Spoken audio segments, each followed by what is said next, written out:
Nombre 23.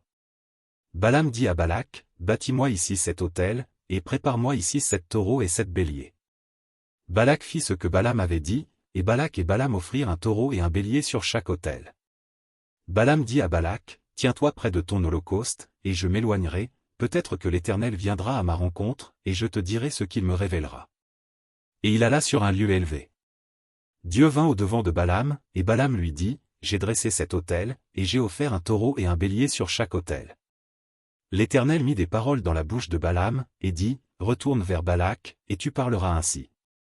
Il retourna vers lui, et voici, Balak se tenait près de son holocauste, lui et tous les chefs de Moab.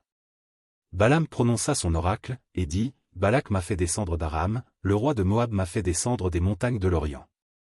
Viens, maudis-moi Jacob. Viens, sois irrité contre Israël. Comment maudirais-je celui que Dieu n'a point maudit? Comment serais-je irrité quand l'Éternel n'est point irrité?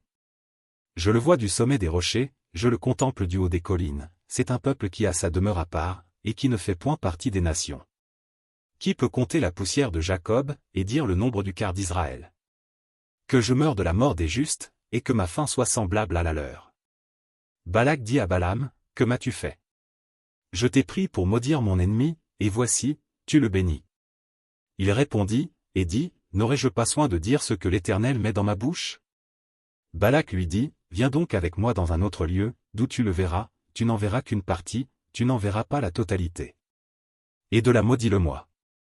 Il le mena au champ de Tsophim, sur le sommet du Pisga, il bâtit 7 autels, et offrit un taureau et un bélier sur chaque autel. Balaam dit à Balak, tiens-toi ici, près de ton holocauste, et j'irai à la rencontre de Dieu. L'Éternel vint au-devant de Balaam, il mit des paroles dans sa bouche, et dit, retourne vers Balak, et tu parleras ainsi. Il retourna vers lui, et voici, Balak se tenait près de son holocauste, avec les chefs de Moab. Balak lui dit, qu'est-ce que l'Éternel a dit?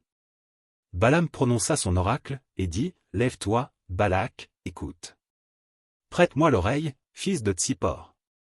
Dieu n'est point un homme pour mentir, ni fils d'un homme pour se repentir. Ce qu'il a dit, ne le fera-t-il pas? Ce qu'il a déclaré, ne l'exécutera-t-il pas? Voici, j'ai reçu l'ordre de bénir, il a béni, je ne le révoquerai point. Il n'aperçoit point d'iniquité en Jacob, il ne voit point d'injustice en Israël, l'Éternel, son Dieu, est avec lui, il est son roi, l'objet de son allégresse. Dieu les a fait sortir d'Égypte, il est pour eux comme la vigueur du buffle. L'enchantement ne peut rien contre Jacob, ni la divination contre Israël, au temps marqué, il sera dit à Jacob et à Israël, quelle est l'œuvre de Dieu? C'est un peuple qui se lève comme une lionne, et qui se dresse comme un lion, il ne se couche point jusqu'à ce qu'il ait dévoré la proie, et qu'il ait bu le sang des blessés.